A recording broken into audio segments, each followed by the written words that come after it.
lakini nina wasiwasi, bado kuna hofu, lakini nawashukuru sana, na huu mkutano wamejaribu sana kuzuia,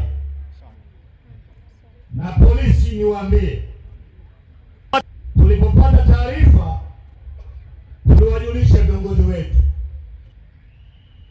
tukasema hivi, tukawaambia viongozi wa wilaya, andaeni mkutano. Leo mimi mngeniua kabisa na bishia. Huku mambo tulikuwa tunauzuia kwa gharama ya maisha yetu kuwezekana. Metufanya wajinga sana. Na usini wenu huyu, ni rafiki yangu kabisa alikuwa huyu. Hata kuna wakati nilikuwa naomba kifua ananiletea dawa. Amekuaje huyu?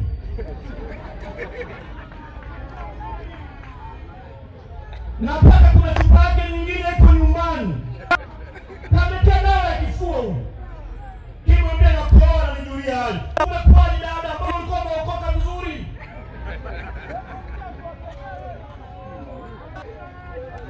Lakini ndugu zangu, sikilizeni Arusha.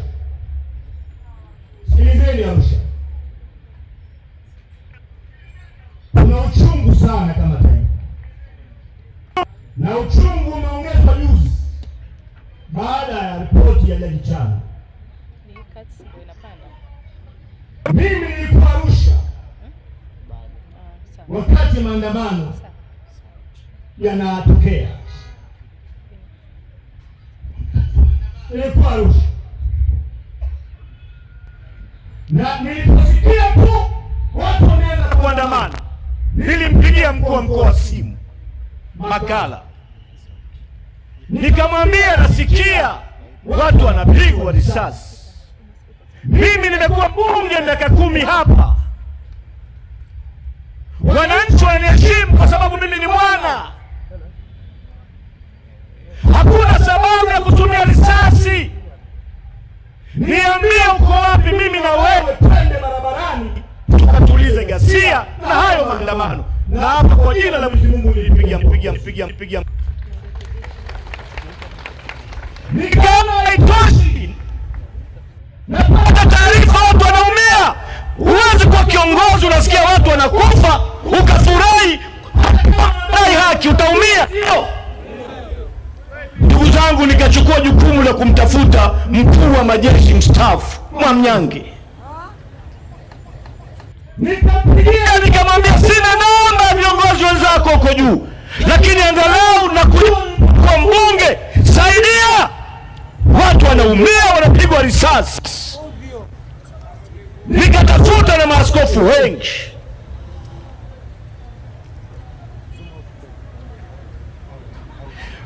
Baadaye Bongai alinipigia simu na naibu katibu mkuu siku ya pili, niambia uko wapi? Liko Arusha. Arusha hali ikoje? Nikamwambia naogopa hata kutoka. Akasema watu wa Ikulu wamepiga simu, wanaomba Chadema isaidie kutuliza maandamano, wanataka tukutane. Nikasema sina shida ya kukutana hawa watu, ama chama chetu mimi mkiniuliza nitasema kutaneni nao. Wakati huo makamu wetu yuko jela na mwenyekiti yuko jela. Ila nikatoa masharti, sitoki nyumbani kama sifuatwi na gari la jeshi, wanipeleke airport wanajeshi, wanipokee dawa wanajeshi, wanipeleke kwenye kikao wanajeshi, walinde kikao wanajeshi, tutazungumza taifa kuwa na amani. Kwa kama kuna watu wametafuta amani ya nchi hii, siku zote ni watu wa Chadema, ila siku zote wamekuwa pumbavu. Leo fikiria wewe, watu maelfu wamekufa, sio mamia, na watajibu hao watu. Wana mpango wa kuumiza watu. Ndio sababu tume ya kina Jaji Chande ilipomaliza kuongea ikasema tunapendekeza kwa rais aunde tume ya uchunguzi. Nyie mlipewa kazi ya kuchunguza, mnapendekeza tume gani tena?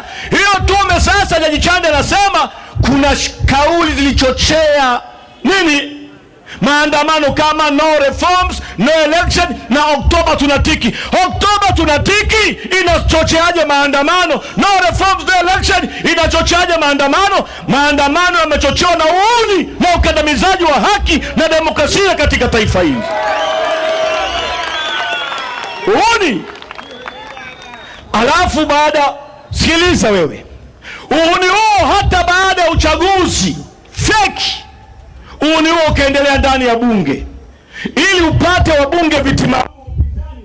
Chama cha siasa cha upinzani kinapaswa kupata zaidi ya 5% ya ubunge na urais. Samia kapata 98%. Vyama vyote vimepata 2%. Hawa wabunge wa upinzani ulionao bungeni wametoka wapi? Impunity. Kelele zikapigwa dunia nzima, wakasema tunatokea wapi? Wakaunda kitu kinaitwa tume. Njoo mama, njoo. Nani? Ngoja hapa. Njoo mama, ngoja. Naomba watu 5 hapa. Naomba watu 5 hapa. Njooni hapa watu 5. Ndugu zangu, natolea mfano. Hawa wanatosha. Sogea huko. Sogea. Ndugu zangu, huyu ni rais, mgombea wa Chama cha Mapinduzi. Yeye ni mtuhumiwa namba 1 katika uchaguzi uliofanyika, na uchaguzi ule umesababisha maafa na watu kuumia, si ndio? Kelele zinakuwa nyingi, huyu anaunda tume, mtuhumiwa anaunda tume, mshtakiwa wa kelele zote duniani anaunda tume. Serikali ya Tanzania sasa hivi kule Marekani na Ulaya hawaiti government, wanaita regime. Huyu anaunda tume, alafu huyu ambaye ni mshtakiwa, ambaye ni sababu na chanzo uchaguzi, yeye ni chanzo namba 1. Tume anateua mwenyekiti wa tume, kateuliwa na huyu, analipwa na huyu, alafu huyu anampa huyu adili za rejea, vitu vya kwenda kuchunguza na mambo ya kuleta. Huyu mtuhumiwa kamtengelezee mambo ya kuleta. Subiri, anatengeneza hawa tume, alafu hawa wanapita mikoani wote kutafuta maoni. Wakitafuta maoni wanampelekea, na ukitaka kujua walimpelekea kabla, kama ingekuwa sio kabla, aliwezaje kuwa ameandika na anayasoma majibu? Anapelekewa majibu.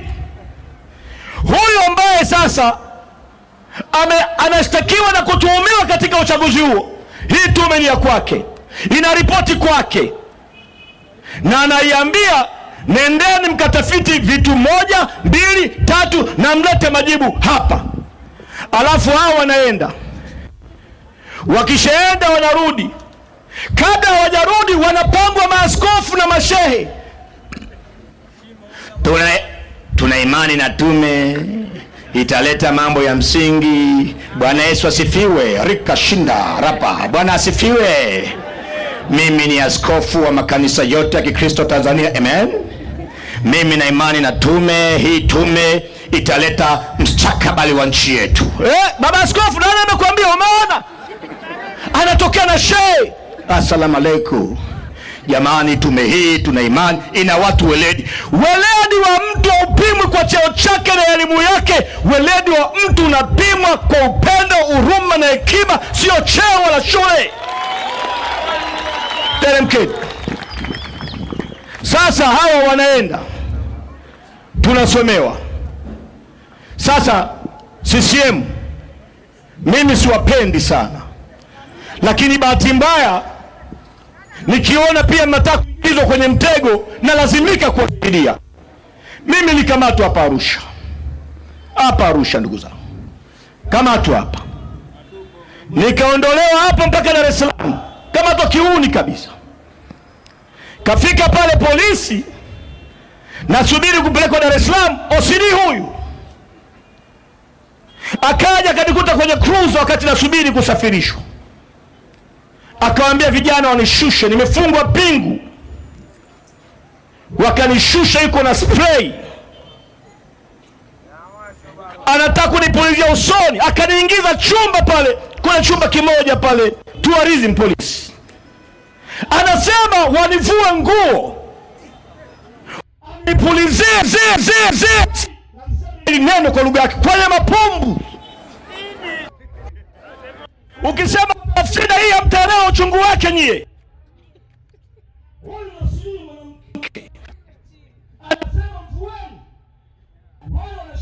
Mkanda, nang'ang'ania mkanda, pingu zinakamata.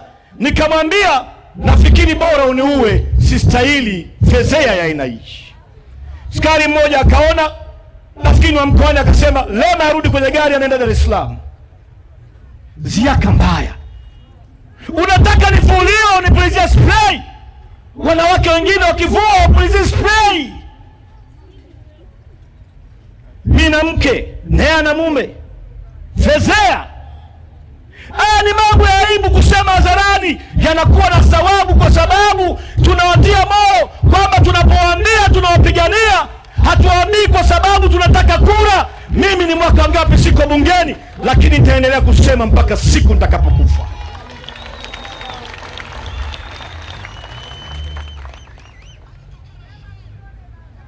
Hali ni mbaya. Sasa CCM mimi nataka kuwasaidia. Siwapendi, lakini kiona mnaonewa najikuta siwachukii. Nikiwa pale polisi Oyster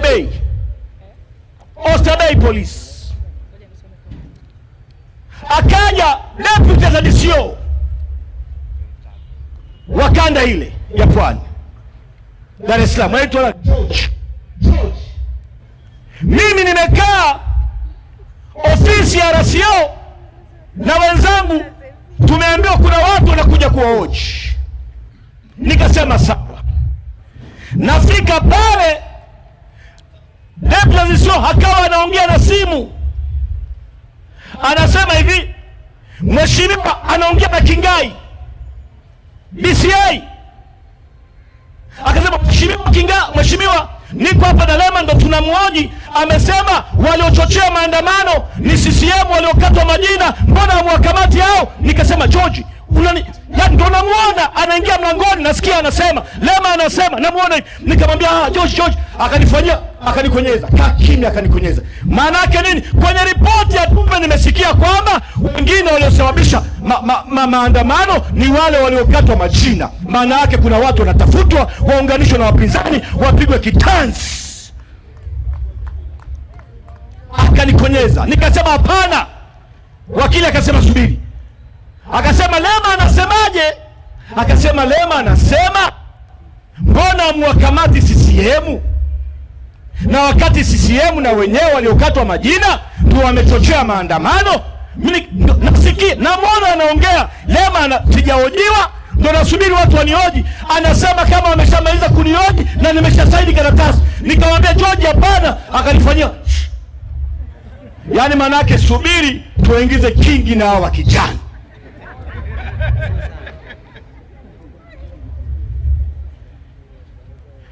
Hatari yake nini?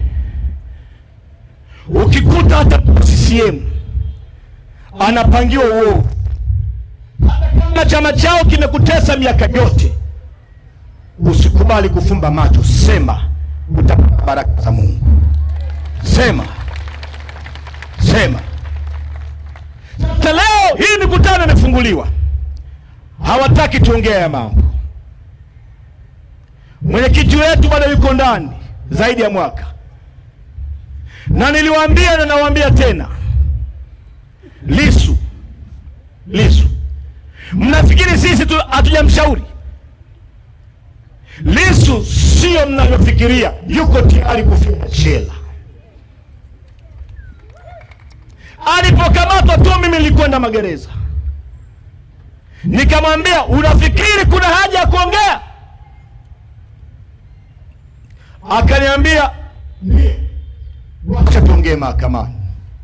Tukiruhusu mtu yoyote anayewapinga hao watu, yoyote ule akishawapinga, huyo mtu anachukuliwa, anapewa kesi ya uongo, kuna siku atachukuliwa wa mtu ambaye hana jina atapotea. Wacheni nikae jela, sijavunja hata rekodi ya Mandela. Hata nikifia jela, niye msiache kupigania hiki tunachokiamini. Lissu ni mgonjwa, anatumia dawa nyingi.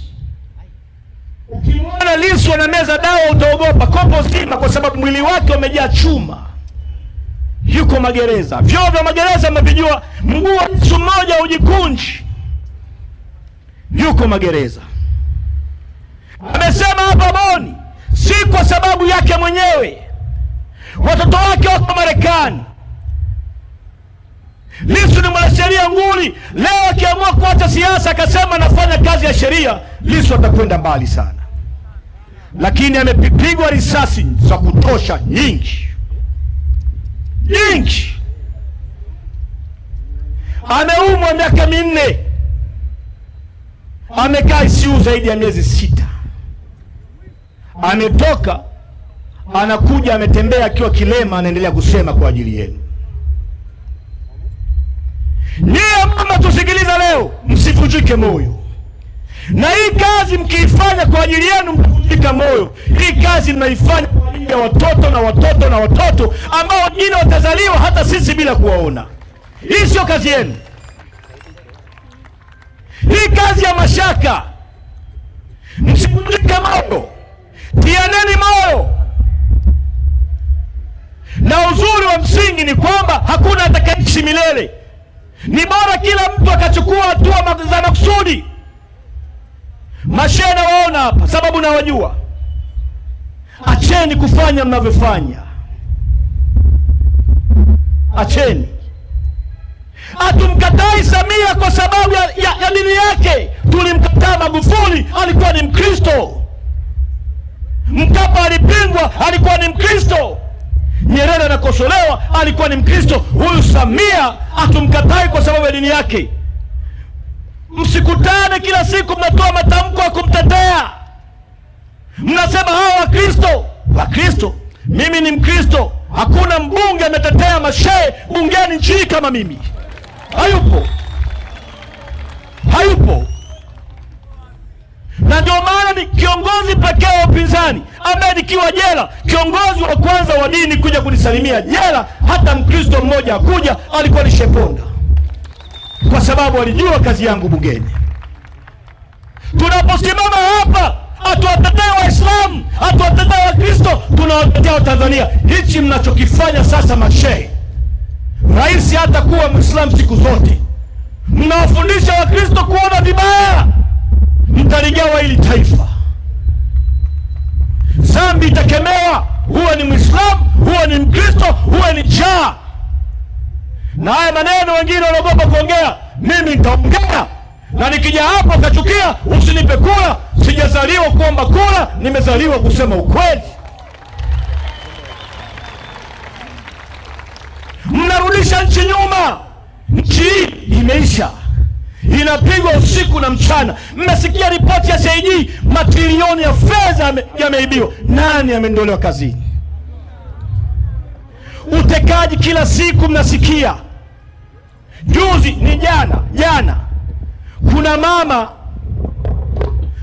mama amezika mtoto wake bila kichwa. Tumenormalize. Kunormalize maana yake nini? Tumekubali kutekwa, kuuawa, yamekuwa ni mambo ya kawaida. Yaani unapokea taarifa mtoto wa fulani ametekwa, unasikia chini walokole mnaandika, lakini Mungu anatuona sisi mafara. Mtoto fulani kapotea, kila siku ni taarifa za watu kupotea. Dar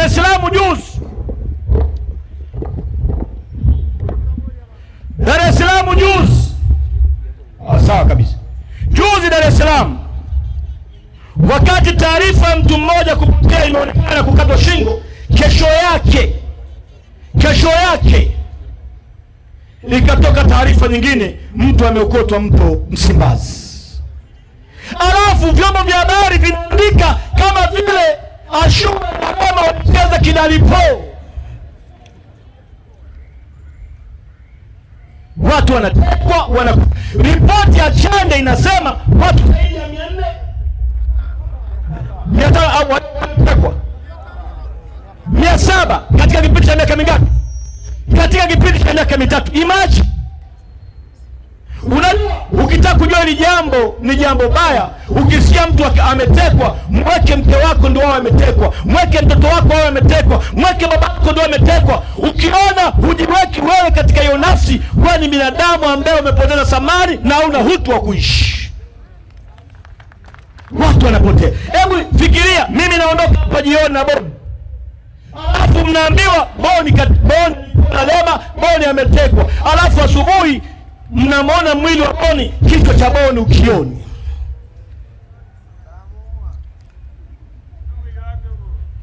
Bado mambo yanakuwa ni magumu. Nyie wote nyie hapa alienu ni mbaya, na kwa sababu ya wasiwasi huo, sasa hivi kitu kimoja kimeibuka nchini. Kwa sababu CCM wameanza kampeni ya urais sasa hivi. Kwa sababu gani? Kusudi lao la msingi, urais ni biashara, sio tena utumishi wa umma. Hawana maono tena kuwatumikia. Na hatari zaidi, CCM haipo. Unajua kwa nini haipo? Mnafikiri kazi tunaipigania ni ndogo? Kwa mara ya kwanza nchi Tanzania ina kesi ya ICC. Na nyie, kuna saa huyu Mungu ni fundi sana. Mungu. Yaani Mungu. Unajua ile, mimi ningekuwa wao, nisingeunda tume. Tume imekuja kusema hivi, kuna watu 518 wameuawa. Kwa tume imesema hivi, kuna kesi ya kujibu. Sasa tunatafuta ushahidi. Sijui umeelewa? Unajua kuna upofu Mungu anaweza kukupiga. Mimi nakwambiaje, katika maisha yako mtumaini Mungu. Ukiona unaingia kwenye matatizo kwa sababu ya kumtumaini Mungu, jua kuna mlango wa baraka unakwenda kufunguka. Kabisa nakuhakikishia. Mimi sio mkamilifu sana. Mimi namzingua sana Mwenyezi Mungu kila siku. Mimi sio mtakatifu, lakini namjua Mungu. Ninamjua Mungu. Mimi namjua Mungu. Kwamba ni baba yangu. Ni mtu tunaheshimiana. Mimi namzingua sana. Hata jana nimemzingua, nikamwomba msamaha. Asubuhi nimemzingua, nikamwomba msamaha. Tunaenda naye hivyo pole pole. Tutakuwa utukufu hadi utukufu, si ndio? Hivyo hivyo mdogo mdogo. Kama jana nitaka kumzingua, nikamwambia Mungu ni Boni kanisababishia. Mungu ananiona mambo kama Adamu na Eva. Mungu mwema sana. Chande amesema kuna watu wamekufa 518. UVCCM kabla Chande walikuwa nasema hakuna watu Ukiona serikali inasema kuna watu 518 wamekufa, fanya times 30. Fanya mara 30. I'm telling you. Yaani ukiona Chande anasema hivi, yaani serikali inakubali, vyombo vimekubali, sema 518. Kaka, maana yake ni kwamba zidisha mara 30. Vifo vingi. Ukisema ni vifo 518, sasa akasema hata hivyo tunapendekeza nini mzee? Tume ya uchunguzi. Kaburi akatoka anapigia upatu, hiyo tume ya uchunguzi sasa itawaita watu. Alafu inasema ripoti mahali fulani kuna vikao vilikuwa vinafanyika kwenye nyumba fulani mita 10 kutoka kituo cha polisi kwa miezi karibu 6, eti polisi hawakujua.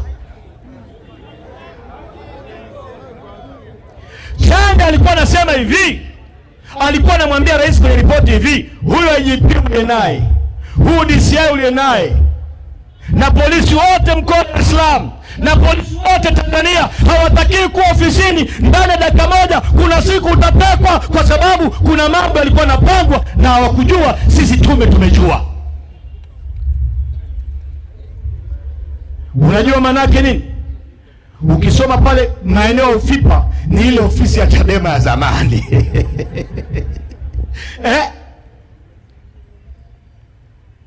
Asema tume hiyo iundwe. Hiyo tume sasa ikachunguze kwamba kauli kama no reforms no election ilichochea, kuna watu walilipwa, kuna watu walifanywaje, sentensi ambazo zilimeongewa na UVCCM. Tatizo la sio watu kulipwa, sio watu kuandamana. Tume imesema yenu hiyo, tena yenu, kwamba kuna makasariko, kuna mangununguniko, chaguzi zimekuwa zikiibiwa, watu wamekuwa wakitekwa, wakiuawa, watu wana hasira. Alafu watu walio na hasira, ndugu zao wameuawa ndugu zao wamepotea, watu wao hawawezi kuwa na hasira kuandamana kudai uchaguzi huru. Ndugu zangu, walioiba uchaguzi na walioumiza watu wanatafuta justification ya kuonekana wema. Nawahakikishia hawataenda mahali popote, mtamwona Mungu. Nawahakikishia wanapanga mambo mengi maovu. Lissu yuko mahakamani, hawamleti. Wanatafuta namna mpaka hata kufuta chama hiki. Hatari kubwa mtakaofanya ni kufikiri mkifuta upinzani mtakuwa salama. Tena shukuruni Mungu uwepo wetu sisi, kwa sababu tukiwaona hamueleweki kwenye sera zenu na mambo yenu ya utawala, tunawaita watu hadharani na mnarekodi mikutano yetu, tunaongea na kuwakumbusha. Siku mkiua upinzani, watakuja watu ambao hamwajui, watatokea vikundi ambavyo hamvijui, vitaharibu taifa hili. Kwa maana alisema mtu mwenye ni mtu mwenye njaa. Upinzani huu sio sababu. Sisi ni peace alternative. Unapoona vyama vya siasa vinakuja majukwani, na hakikishia mimi kwa jina la Mungu, kama wangekuwa hawajafunga shughuli za siasa za Chadema na Chadema ikawa inaendelea na mikutano yake, pengine watu wangepumua kwenye kusikiliza wananchi wanaisema CCM. Pengine siku ya uchaguzi wananchi wasingeandamana. Lakini walipotuondoa sisi, wananchi wanaona hakuna alternative. Na ukiondoa alternative ya wananchi katika vyama vya siasa, unawaambia watafute njia mbadala. Ni jambo dogo la kufikiri, alihitaji PhD, linahitaji uelevu.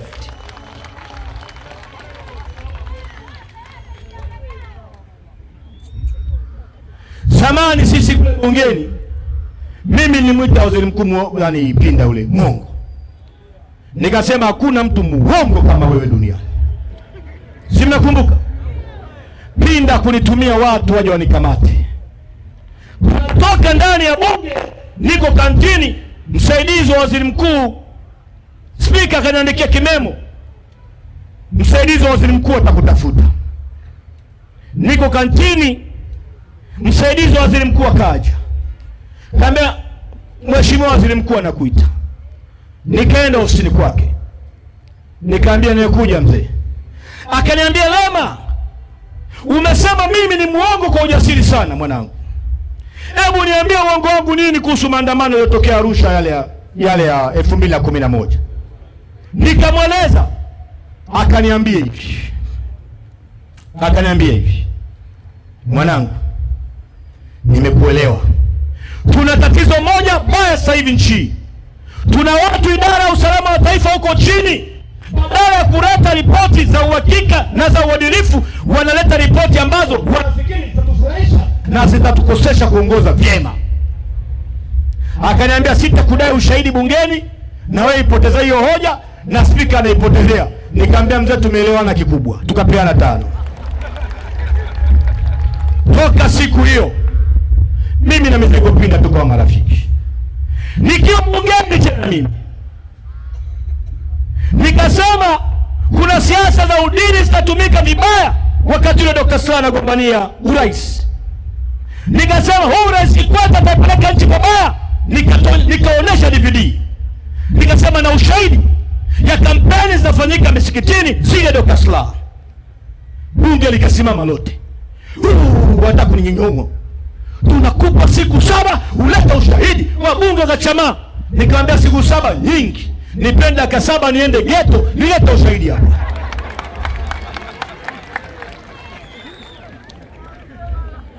People's Speaker Werema nafikiri akaniandikia memo, akaniambia usiongee chochote, kuna utaratibu tunafanya.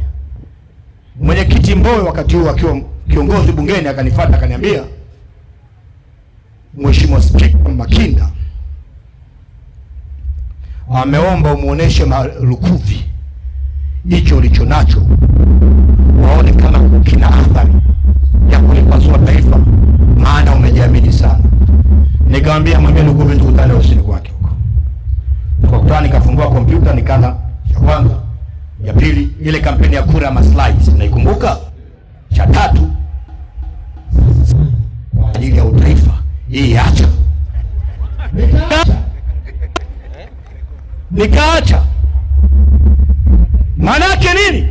Kuna mambo tunajua ya kwamba yakiendelea kupasuka zaidi yataharibu nini? Nchi. Sasa watu wa Arusha, mbele sio parahisi sana, lakini tunapamudu.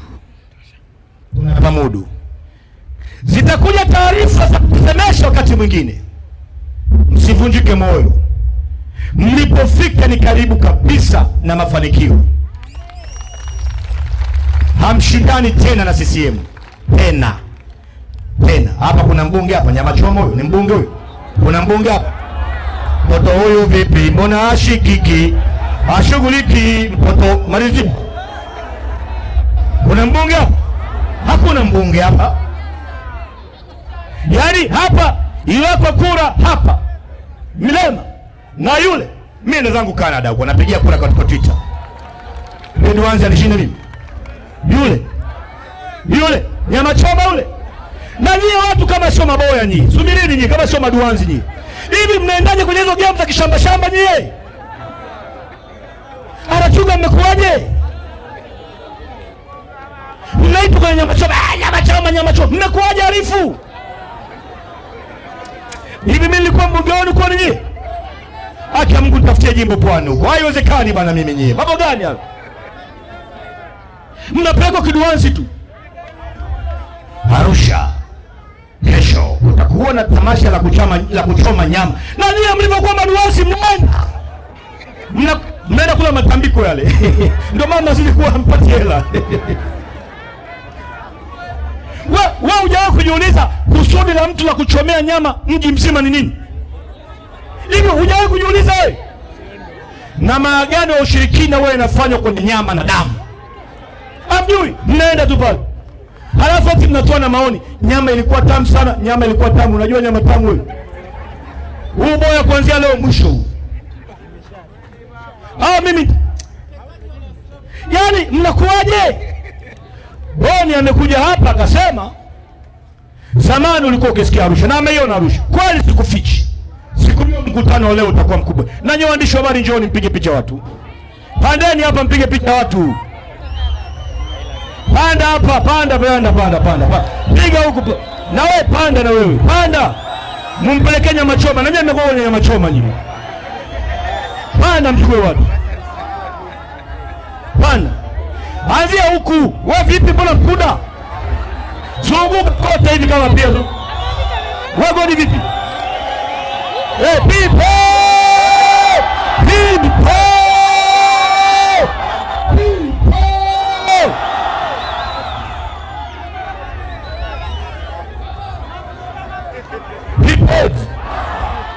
Sasa nasikia mnasema mafuta, sio? Nataka niwaambie kitu kimoja. Sikiliza kwa makini sana. People. Tulia hapo. Wasela wapiganaji naomba utulivu hapo tafadhali sana. Wewe kama ndio kutulia tafadhali. People. Mmesikia maazimio ya kamati kuu, si ndio? Mmesikia, sio? Katiba mpya na tume huru. Angalieni ulaghai mwingine. Tume ya Chande imesema katiba ipatikane mpaka mwaka 2020 ngapi? Wajua manake nini? Katiba mpya isipatikane. Sababu 2029 kuna uchaguzi wa serikali za mtaa. Umeelewa? Kwa hiyo ukianza huo mchakato wa tume ukianza mchakato wa tume ya katiba ukasema ipatikane mpaka 2028. Ikitokea dosari yoyote, swala la uchaguzi ni swala la kikatiba kuu. Maana yake mtaenda 2029 kama mjapata mwafaka wa tume huru na katiba mpya, maana yake mtasema tulaze kiporo, tumalize uchaguzi, baada ya uchaguzi tumalizie. Sikiliza. Maana yake tume inasema hivi, wananchi wajiandae. Yaani tume kwa lugha nyingine ilikuwa inawaambia hivi, wananchi mjiandae kuandamana maandamano ya amani tena mwaka 2030, kwa maana CCM hawana mpango wa kuleta katiba mpya. Na utashangaa unaona viongozi wa dini wanasema kwamba mapendekezo ya tume ni mazuri sana. Kwa matatizo ambayo yanaikumba Tanzania, mchakato wa katiba ulitakiwa kuanza sasa na tume huru ya uchaguzi. Na kama tunaongea maridhiano ya kwanza ya msingi waliopaswa kuyafanya ni kuleta katiba mpya na tume huru ya uchaguzi. Wananchi wakiiona sasa katiba mpya, mchakato wake unafanyika sasa na tume ya uchaguzi unafanyika sasa, hao wananchi wanaweza wakasema pengine tugange yajayo, tufunike yaliyopita. Kwa ukitaka kwenda kwenye maridhiano ya kina, sio wasema na ukisikia viongozi wa dini wakiongelea, wanafikiri maridhiano ni kumtoa Lissu jela. Maridhiano sio kumtoa Lissu jela. Maridhiano ni kurudisha taifa katika msingi wa sheria, haki na utaratibu. Na siku zote mimi nimewaambia, hamwezi kuwa na uchumi bora kama hamna msingi wa sheria na katiba nzuri. Ndugu zangu, mimi familia yangu iko Canada. Wasemaga yeye anaongea tu, familia yake iko Canada. Yaani mimi ningekuwa na uwezo, mimi Godbless Lema ningekuwa na uwezo, watoto wenu na mimi nyie na wake zenu ningewapeleka mbele kabisa, ningewapeleka mbele. Kuna humanity, kuna ubinadamu wa hali ya juu katika kitu kinachoitwa maisha ya binadamu. Maisha ya binadamu. Tulikuwa tunaongea na Bob, namwambia unajua mbwa, na nilishasema hapa, ana thamani kubwa Canada kuliko binadamu alivyo na thamani hapa. Ukipiga mbwa akalia, jirani yako akasikia, akapiga simu 911, zitakuja gari 3, zimamoto, gari ya polisi na gari ya kudili na watu waliochanganyikiwa. Unaonekana umechanganyikiwa. Alafu yule mbwa atachukuliwa, anapelekwa kwenye kituo cha kulelea mbwa wenye msongo wa mawazo. Nakwambia, msongo wa mawazo. Alafu wewe utapelekwa polisi, alafu utapelekwa kusoma wiki 2 ama wiki 3 certificate ya upendo dhidi ya wanyama, usomee cheti cha kupenda wanyama. Alafu taarifa yako itaingizwa kwenye kitu kinaitwa social insurance number yako. Ukienda kuomba kazi mahali popote, unakutana kiambatanisho kimesema huyu amesoma vizuri lakini ana tabia ya kupiga mbwa. Hata hivyo tumeshampeleka kusomea habari ya kupenda wanyama. Mtu anayependa wanyama anaweza asikuajiri kwa sababu ulipiga mbwa.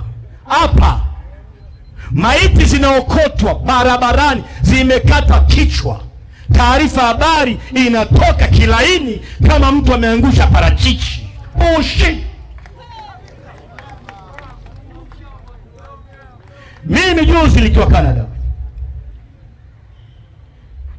nimesimama hivi nyumbani, kuna basi inapita, school bus inachukua watu wa shule mitaani. Kuna basi lingine linapita linachukua mbwa.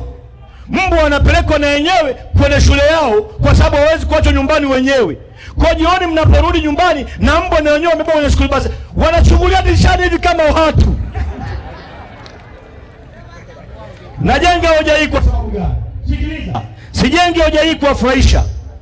Nachojaribu kusema ni kwamba hamwezi kupata maendeleo kama thamani ya haki ya binadamu haijawa ya kina katika watawala.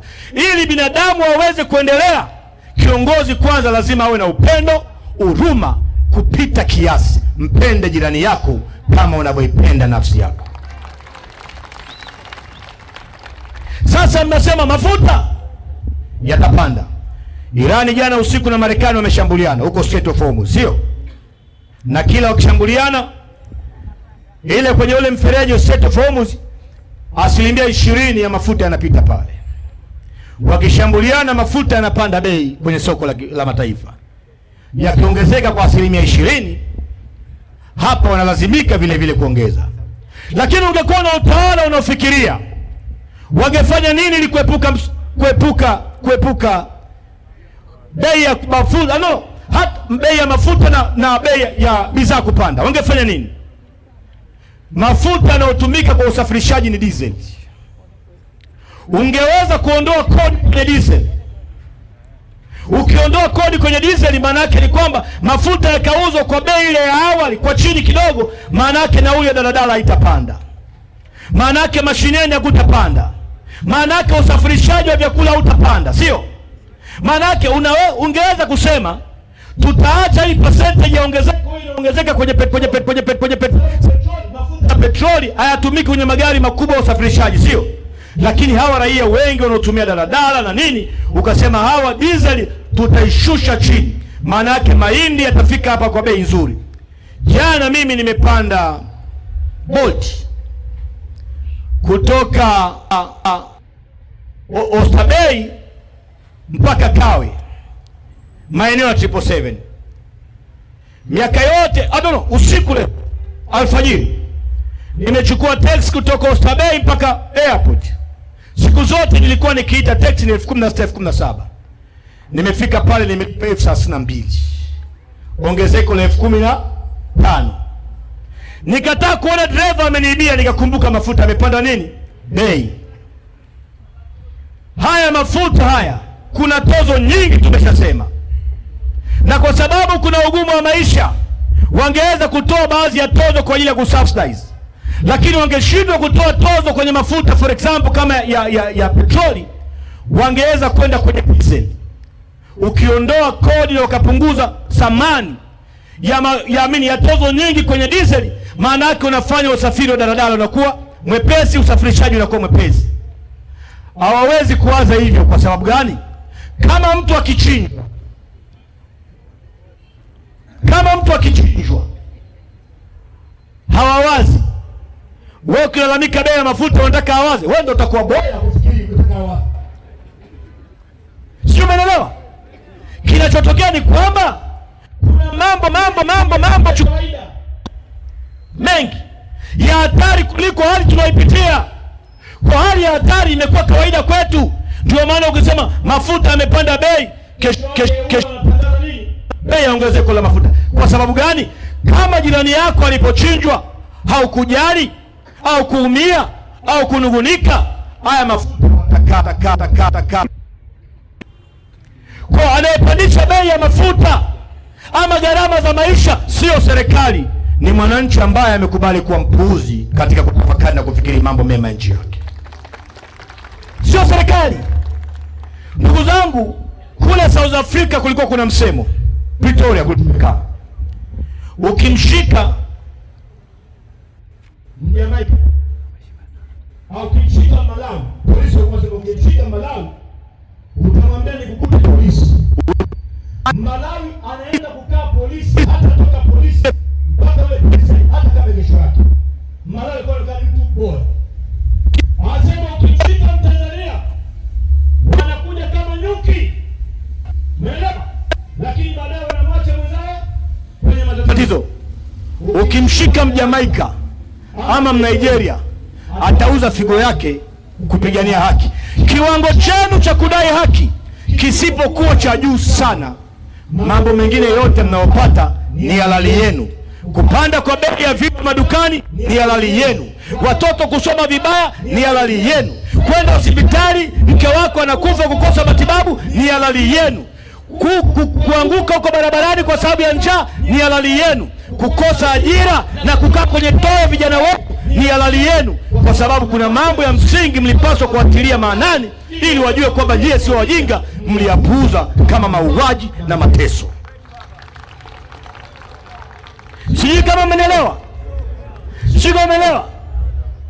Unajua, huu mfano natoa, mke wako akishika simu yako akakuta message imeandikwa Hana, I miss you, na sio yeye ameandika, alafu akasema naona shetani anakufuatilia, alafu akaishia hapo, unajua mazana noma, sio?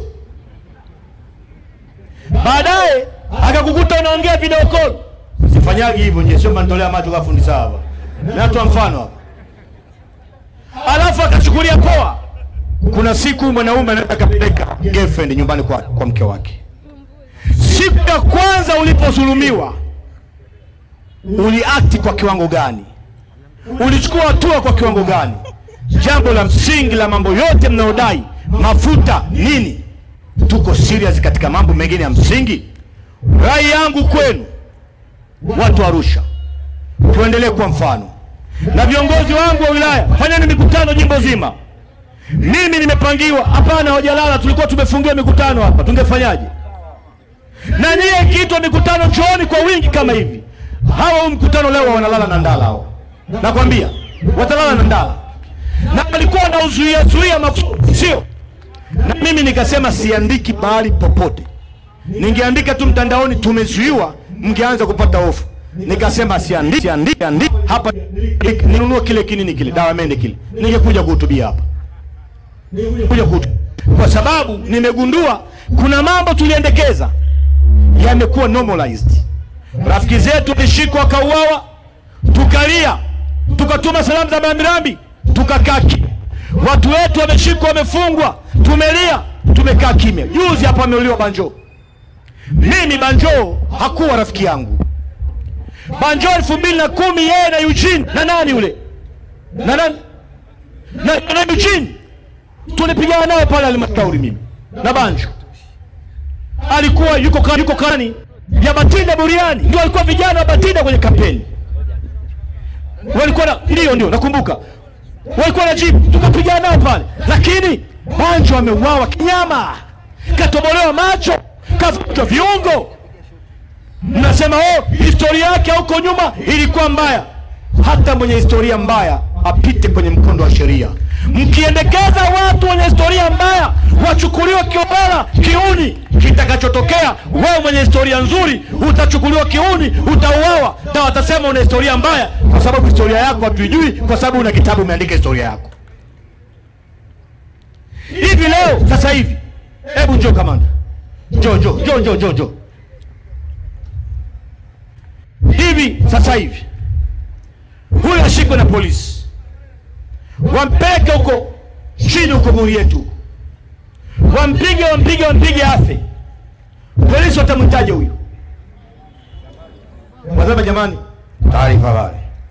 Akiongea na vyombo vya habari, RPC wa mkoa wa Arusha amesema kwamba kijana huyo mwenye roho nzuri sana ambaye akosi ibada siku yoyote ya Ijumaa ameuawa kimakosa, na hata hivyo askari hao wametoa pole, wanasema hivyo ili wasiwe na noma. Huyo tunamtafutia nini? Jina baya. Alikuwa anatafutwa na polisi muda mrefu Singida, na bahati nzuri ameingia kwenye mikono ya sheria. Tunawataka wananchi mtii sheria bila shuruti. Mchungaji anakuja naye anasema Bwana alitwa na Bwana ametwa na jina lake libarikiwe, tunazika. Ukiruhusu polisi wakawa wanachukua mtu barabarani, hata kama alikuwa na historia mbaya, wakaenda wakamalizana naye, zamu yako inakuja. Na yeyote anayesikia maneno haya, ukiona jirani yako anaonewa, aonewe kwa haki. Ndio sababu hata ukikuta CCM anaonewa na ukaona anaonewa, mwambie sawa, hata kama amekosa tafadhali hebu au kwa mujibu. Na ndio sababu kuna polisi, kuna mahakama. Anayeweza akasema huyu ni mwizi, huyu ni muuaji, ni mahakama peke yake. Kuna vijana wengi wamekufa, hawakuwa majambazi, na kuna majambazi wako nje wajafa kwa sababu hawajakamata. Naongea uongo? Nimeona clubs wanafanya kampeni maoni ya watu. Ndugu zangu, mimi na picha hapa. na picha nimepiga siku ile tarehe 29, baba wa kiongozi wa PCU kanda ya kaskazini. PCU ni Presidential Security Unit. Baba wa kijana ambaye mtoto wake ni mlinzi wa rais kanda ya kaskazini alipigwa risasi Ngaramtoni. Mimi nimekwenda kumsalimia mama, na leo nitaweka hiyo picha mtandaoni. Mimi nimekwenda kumsalimia mama, ni anatoka Machame, analia. Mimi nimeongea familia, nimeenda pale, sikuwahi kutaka kusema hili. Huyo kijana baba yake naye alikuwa idara ya usalama wa taifa, akastaafu. Mtoto wa huyo baba ni PCU tena wawili. Sasa Jaji Chande huyu naye alipewa 500 aandamane na simu. Katika ile tume kuna mali, wakati tume inazunguka, sikiliza, tume inazunguka, ilikutana na mama mmoja anasema hivi, nilipelekwa mochwari nikiwa hai. Walipoona wale mama wameanza kwenda, wakasema hivi, kwa sababu ya privacy, ya kulinda haki na siri, haya mambo sasa tutayafanya bila waandishi wa habari. Niye si mnataka ukweli? Kama ripoti ya tume mnakuja kuisoma hasani na kwa nini waliotoa maoni kwenye tume wasingesikilizwa hadharani?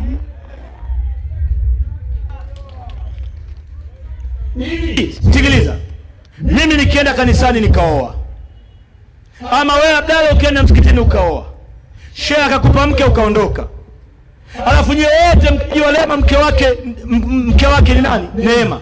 Nyie mkimwona Neema ana mimba, mtaona cha ajabu? Mlitarajia Neema afanye nini? Si ndio? Jamani, hivi swala moja, nyie mkimwona mke wangu mimi ana mimba hapa, mtashangaa? Mungu wangu, Mungu Neema mtukutu, haya ikafanya nini sasa? Mtoto wa watu alikuwa modo, kashamwari. Mungu wangu, Neema mtu mkatili sana, haya polisi lazima mkamate, CID maita lazima mkamate. Mkimwona na mimba mtajua Neema ameanza kufanya shughuli zake sawa sawa. Sasa niye tume mlikuwa mtakuja kusema kabisa kwamba matokeo ya tume hadharani, si ndio?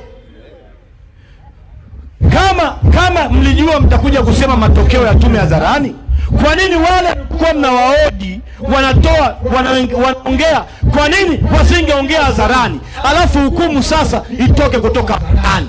Hivi kwa mfano, tume inasema tumepokea maoni ya wananchi 1000. Sasa UVCCM wako wangapi? Si wanatuma maoni hivi? Sikiliza, mimi sasa hivi hapa Boni, kwanza utakuwa mwenyekiti na wewe utakuwa mwenyekiti wa tume, baba Boni utakuwa mwenyekiti wa tume. Nataka mpokee maoni kuhusu mambo yanavyoenda, alafu muite watu. Amuite Noeli, alikuwa Bavicha. Noeli katoe maoni. Mungu wangu, Jaji Chande jamani, mimi nilipolipwa nikaambiwa nikaandamane. Huyu ni Chadema, anatoa maoni kwa maoni anaandika, alafu maoni anakuja anawaambia tukita maoni kwa wananchi. Wewe jaji, wewe nani boya hivyo?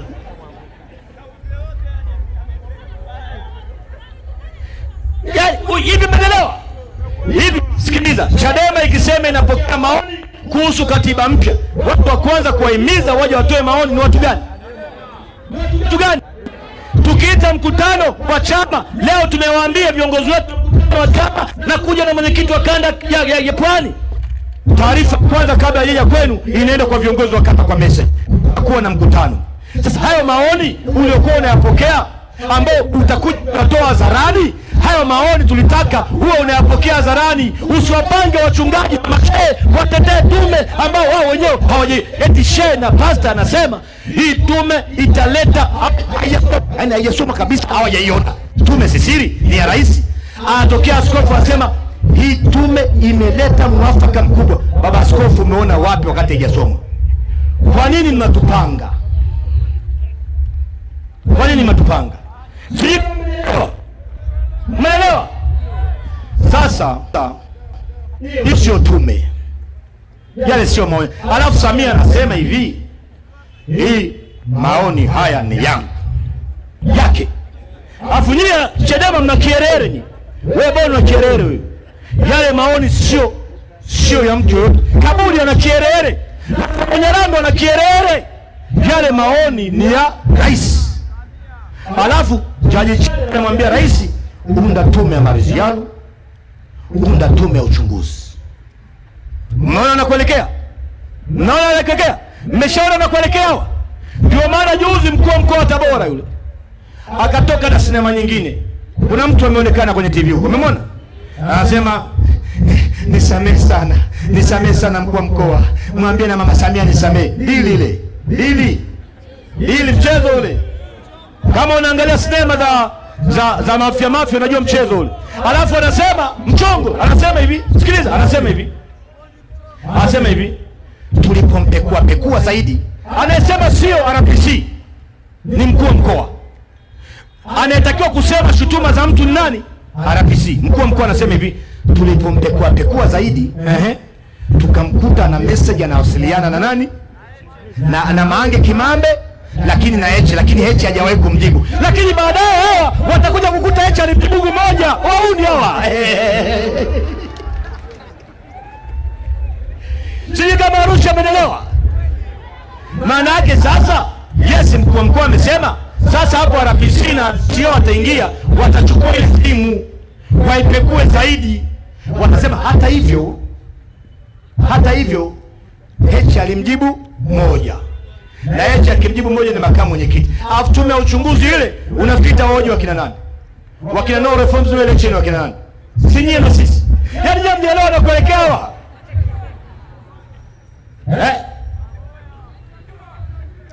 Sikiliza. Hawatakwepa adhabu ya damu waliomwaga. Hawawezi kukwepa. Hawatakwepa adhabu ya damu waliomwaga. Hawatakwepa. Na kila, sikiliza, hii kauli ya mamlaka ya Mungu hii. Na kila anayeshiriki kufunika ubatili, mauti itamfika nyumbani kwake na watoto wake na wake zake kuanzia sasa. Kila anayeshiriki. Video zipo, watu wanapigwa risasi, wanauawa, watoto wadogo. South Africa walikufa watu wengi. Mandela alivyotoka jela akafanya tume ya maridhiano ya ukweli na haki, kwa sababu waliongea ukweli. Hamwezi kufikia mwafaka kama muongea ukweli, na msingi wa kwanza wa ukweli ni toba, kweli na haki. Toba, kweli na haki. Juzi rais anasema mbele ya Ruto kwamba hao wanaopiga kelele wakija Kenya finya, na mimi wakija huku finya. Muombeeni rais kwa kauli ile. Muombeeni umama. Kauli mbaya kabisa. Kenya huko vyombo vya habari ni hatari. Maana yake nini? Fikiria hivi. Kwa hiyo kauli anaondoka mtu kutoka Rwanda ama Burundi, anaenda anampiga mwanaharakati yote wa Tanzania risasi pale Kenya, anakufa. Samia anakwepaje hiyo lawama? Nilimwona Rizwani siku moja miaka nyuma anaongea kwenye TBC wakati baba yake anatoka kwenye urais. Rizwani anasema hivi, kanuni ya kwanza ambayo rais anaambiwa anapokuwa rais ni kwamba mzee, unapoongea kauli yako ni kama sheria. Kuna saa unaongea hivi huyo Lema hapo Arusha mmemshindwa kabisa, anaongea tu mbele ya hapo, yuko RCO, yuko DCI, yuko nani. Rais anajua ameongea kawaida, kumbe ametoa maelekezo ya wewe kuuawa. Sikiliza, mimi ukija nyumbani kwangu wewe, alafu nikamwambia mke wangu hivi, huyu Abdul huyu ni rafiki yangu, lakini ana mkono kwa makini. Unajua hata ukiomba uende chooni, mke wangu anaweza kuambia choo cha ndani kimeharibika, kakojoa nje shemeji. Sinaongea bongo. Isi unapokuwa unaongea hadharani ama mwenye mamlaka ama kwenye kikao chochote, unapaswa kuwa makini. kwa sababu mimi niliwekwa jela miezi karibu 5. Nakumbuka Magu alipiga simu kwa RPC hapa, nani kipindi kile, nani RPC kwa nani msao kwa Dodoma huko, akasema huyo Lema mmemshindwa kabisa. Nilichukuliwa na pira kule kama Usama. Mzee baadaye nakuja kufuatilia, mbona hili jambo linakuwa zito sana, kawaida tu, mimi nimeota tu. Bwana amenichukia akaniambia ngoma itakuwa hivi, itanyanyuka. Nimeota tu. Sikiliza. Lakini yale mateso mpaka mahakamani nilikutana nayo. Kwa unapokuwa ni kiongozi wa nchi, hatumtambui sio? Lakini si ndio amejilisha kiapo. Unapokuwa kauli zako, hebu imagine kwa mfano Kenya, Tanzania na Kenya wanagombania pia soko la utalii. Kenya wanajua Tanzania passport yenu sasa hivi iko ranked. Ranked ni yani thamani yake imepewa na passport kama ya Yemen na Somalia. Yani yule Mtanzania ambaye passport ilikuwa inatumika duniani kwa sababu leo passport yako ukitoa uhamiaji nchi mbalimbali wanakuranki kama mtu wa Yemen. Yani sasa hivi wewe ukikimbia hapo kaenda Kenya ama Zambia, una qualify kuwa mkimbizi, hiyo JCR wanakupokea kwa sababu wanajua watu wanatekwa na uawa. Passport yetu imechafuka duniani kote. Fikiria leo kauli. Fikiria wapinzani wa Ruto Kenya. Wa Ruto. Sababu Samia alisema leo asubuhi tulikuwa tunaongea na Ruto namna ya kushughulikia hawa vijana. Si ndio kasema hivyo? Sasa wapinzani wa Ruto wanagombana Ruto mwakani, wanaamua kuwa Tanzania wanatafuta wakimbizi Kenya 5. Katika kuua hao wanaua na Wakenya 3 kwenye ule mkumbo. Kenya itatawalika. Kitu kibaya kitakachotokea kingine unajua ni nini? Wakenya na Watanzania, nyie wananchi wetu wenu wakiuawa kule Kenya, nyie mtaanza kuwawinda Wakenya wanaokuja hapa. Na Wakenya wakiuawa hapa, nyie wenyewe wataanza kuwawinda Watanzania walioko kule. Unaweza ukasababisha vita hata kwa au. Alafu pale kulikuwa kuna wanaume wamevaa suti, wakapiga makofi.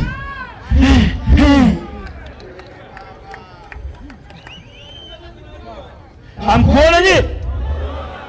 Kauli ya hatari. Fikiria wapinzani wa nani ama wapinzani ndani ya CCM wasema wameingia kwenye 18, twendeni Kenya. Vijana waliokimbia wanaogopa kukamatwa, kutekwa, wako wa kutosha hapo Nairobi. Wako wa kutosha Nairobi. Wengine wako Zambia, wengine wako wapi? Sio? Wanafika pale. Wasema Ruto kaua. Ruto anasema uchunguzi utafanyika. Kenya wanaamua maandamano. Kenya wakiamua maandamano, katika hiyo sakata walikufa na Watanzania wa Kenya 3. Wakenya wanatafuta Watanzania kule. Watanzania wakiuawa kule, Watanzania wanasema hapana, tunapita kisasi nyumbani. Hawavuki mpaka, hatuvuki mpaka. Kunakuwa na tension, hakuna biashara. Kenya wanasema hii imefanywa kazi na Watanzania. Kenya inakuwa kubwa. Watalii wa Kenya watakachofanya nini? Ni kampeni kwamba Tanzania sio nchi salama, wameanza kupata watu wao. Chini kile kitakatokea, utalii unashuka kama ambavyo umeshuka sasa. They don't know man. Hawajui.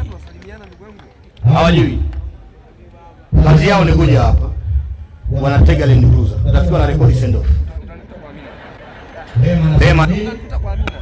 Bwana anasema nini? Polisi tunasema kwa ajili yenu. Nyie polisi na hapa kwenye Mwenyezi Mungu mmeingizwa kwenye dhambi ambayo ilikuwa kwenu. Dhambi mliofanya tarehe 29 ilikuwa kwenu. Mmeingizwa na wanasiasa. Na mkitaka kujua wanasiasa ni wabaya, presha inavyozidi kuwa kubwa, watawatoa kafara. Take my word. Watawatoa kafara. Na wale wakubwa wakiona hali ni mbaya, watasema mimi nilikuwa ofisini, watatoa kafara wa chini. Ndiye mnatumika na wanasiasa kwa sababu mna mishahara mibaya, mna hali mbaya, watu wenu wanasoma shule za kawaida. Nyie mnatakiwa, nyie ni sehemu ya jamii inayoteseka, nyie ni watu mnaumia, nyie sio maadui zetu, nyie ni marafiki wapigania haki. Kuweni waungwana, tendeni haki kuliko mshahara wa milioni 1. Ukikosa hiyo Mungu atafungua njia nyingi.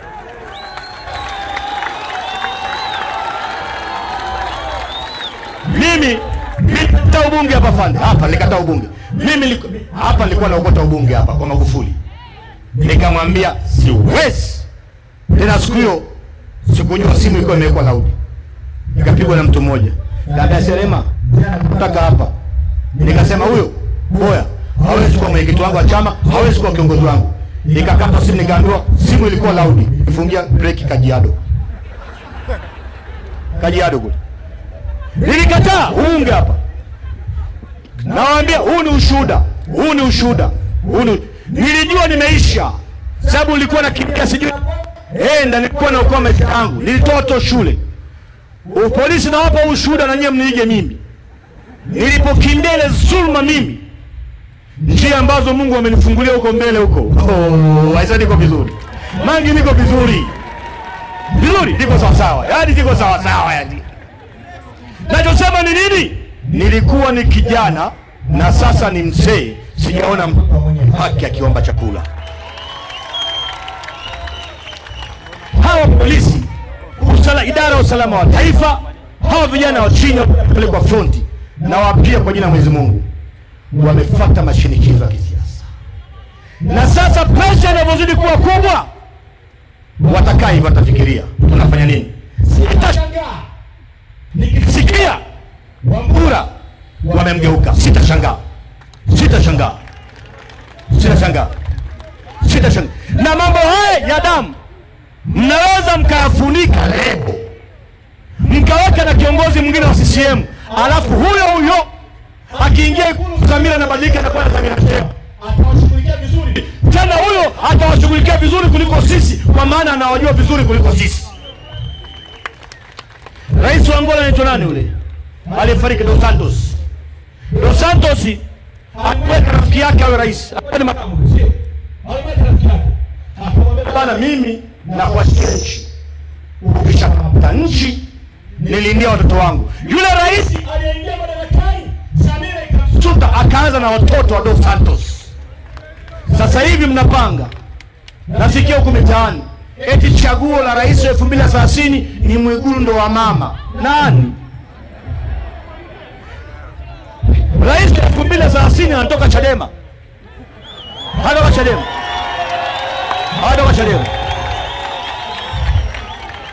Uchaguzi wa 2030 hautakuwa kama huu. Kwa askari polisi. Mimi kila mara askari polisi mdogo akinionea namsema, lakini sitaweka naye kinyongo. Nilijifunza kwa Martin Luther, alisema hawa wamekosa maarifa ya kukataa kutumwa vibaya. Nchi zinazoendelea, askari mdogo atamwambia afande wake, afande, sitafanya kazi hiyo kwa sababu ni kinyume na dhamira njema Mwenyezi Mungu, na niko tayari kuacha kazi. Mungu nisaidie. Akitokea mwanaume mmoja ndani ya polisi, ndani ya usalama na ndani ya jeshi akasema hivyo, mtabadilisha mfumo wa utawala unaobariki. Hali ikiwa mbaya, nyinyi mnakuwa kwenye mashaka. Unaona leo kuna chuki ya wananchi dhidi yenu, inapandikizwa na wanasiasa. Leo polisi anafiwa, anakusema amefiwa. Yaani polisi akifiwa nchini shangwe. CCM akifa nchini shangwe. Chuki inapandikizwa. Wanasiasa